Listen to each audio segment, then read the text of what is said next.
fine. Today I have a special announcement for you guys.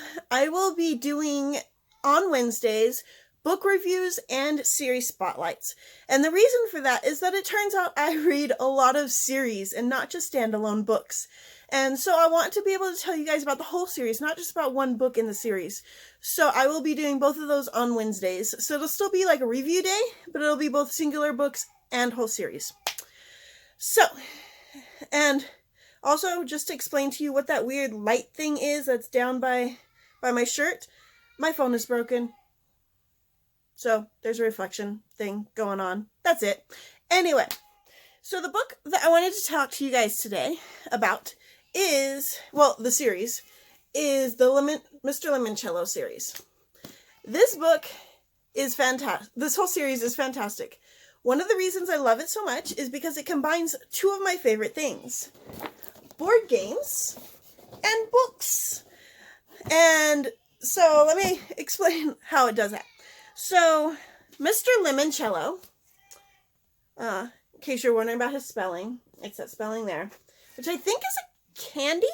I'm not entirely sure. But Mr. Lemoncello is an old eccentric man, a lot like Willy Wonka, I would think, but for games. And he creates board games, as well as video games, I think, and just pretty much any kind of game you can imagine, he creates. And he is super, super wacky and super fun.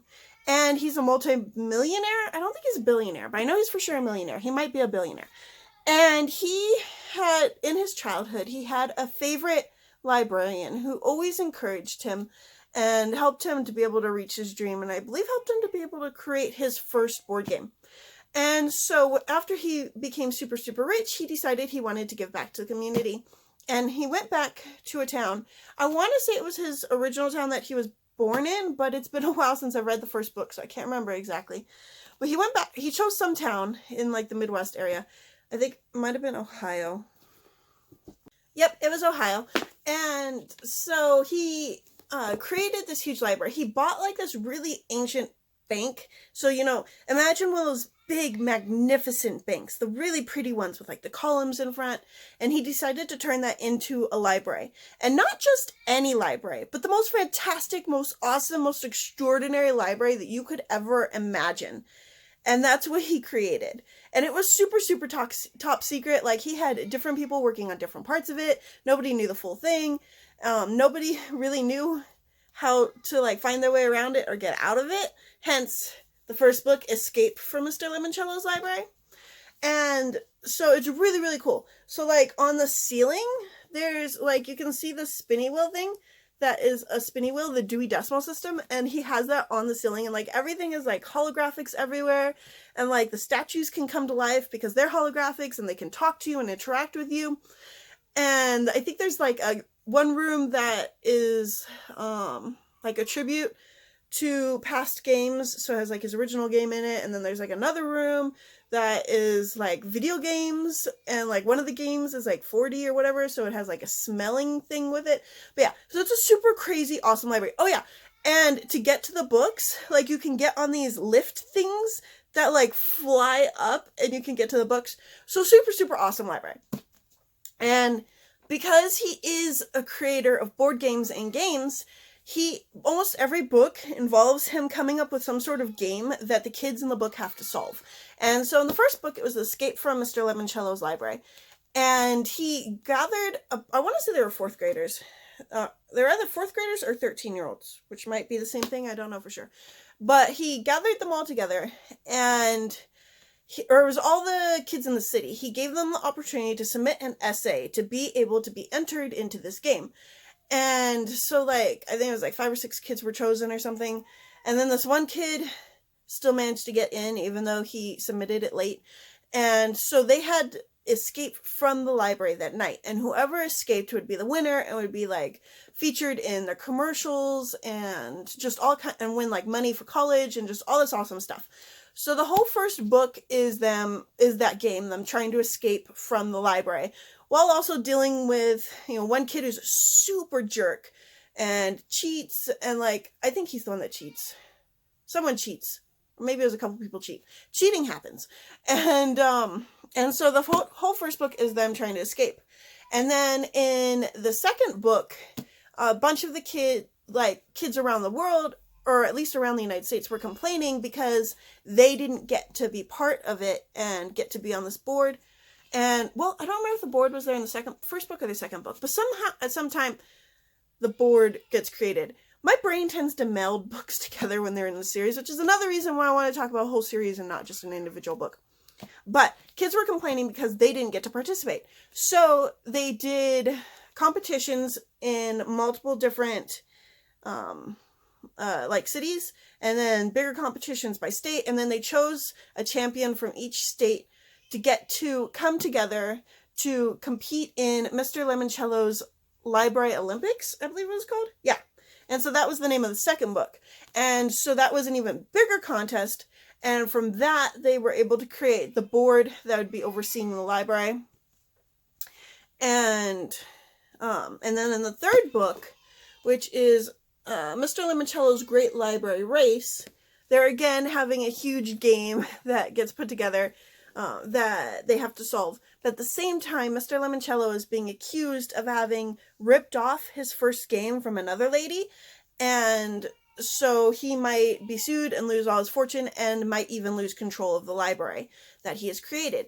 And so they're trying to solve his game while at the same time clearing his name and figuring out, is he really guilty of what he's being accused of? And there's a fourth book that's coming out, I think in March or May. I know it's an M word. And that one, I believe, is called Mr. Lemoncello's All-Star Games. And I don't know yet what that's going to be about, but I know there's going to be games involved. So, the reasons that I love this series, besides the fact that it's super fun and it involves games, and I love board games because I collect board games. I collect them because I love them.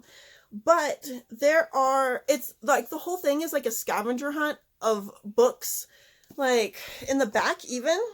Like, I thought it was cool that I was even noticing like the books, but in the back there's like a list, and my mom has read the book, hence the red highlighting, but there's like a list of all the different books that are mentioned, and even like, so those are all the books and libraries, or the books that were mentioned that they were located in the library. And then there's a list of the books that were sprinkled into Mr. Lemoncello's dialogue. And so it was like a scavenger hunt to find all of these books and see like what books did I recognize and what hints did I recognize.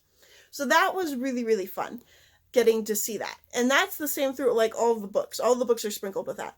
Plus, I think these books are a really good way to get kids interested in libraries if they haven't already like shown a huge interest, or even if they have shown a huge interest. This is a way to get them to read a series that takes place in one of their favorite places. I did mention that this library is super awesome, and I wish this library actually existed because I would totally go to it. But it doesn't, which is sad. But it might someday. Because, Star Trek happened, and a lot of things that were in Star Trek didn't exist yet, and then went on to exist later. So maybe we will get this library someday, and I really hope we do. But it was really fun. I thought it had a good lesson in just being a good kid and working together as a team. Teamwork is super important in each of the books. None of them would ever succeed on their own, although one of them certainly does try. And the other guy, who's supposed to be like the hero of the story, sometimes forgets that he needs to be a team and be a team player. It also, I love books, but I am not very familiar with the Dewey Decimal System at all. And so this whole series actually made me take an interest in the Dewey Decimal System, and has made me want to actually learn the Dewey Decimal System, because all these kids know the Dewey Decimal System and I do not know it. And then one of the other things that I really, really loved about it was that it includes puzzles. So like I mentioned puzzles when I was talking about Book Scavenger. I am not usually really good at solving puzzles, but the puzzles in these books are super, super easy. And so I was able to solve them really easily. I don't know if there's an example, but they have a lot of those puzzles where they're like pictures, and you have to figure out what the pictures mean and solve them. And so I really liked that. I thought that was awesome. And then I love all my mom's markings. So yeah, so I really enjoyed it. They were fun. They were fast. They are children's books, but I think pretty much all children should read them. I think it definitely inspires a love of books, inspires a love of libraries, and if you already have a love of books and some, like, at least, like, knowledge of different books, not necessarily having had read a ton of books, but, like, knowledge of basic plots of different books, it's fun to get to see those books mentioned in here. Oh, another thing that they do is they talk about famous people a lot. And not just famous people that were authors, but also famous people that were inventors, and so you get some history lessons in these books as well, which is a lot of fun. So, I love these books. I would definitely give all of these books a 5-star, and I would definitely suggest that you guys go and read them. I will see you guys next time. Thank you.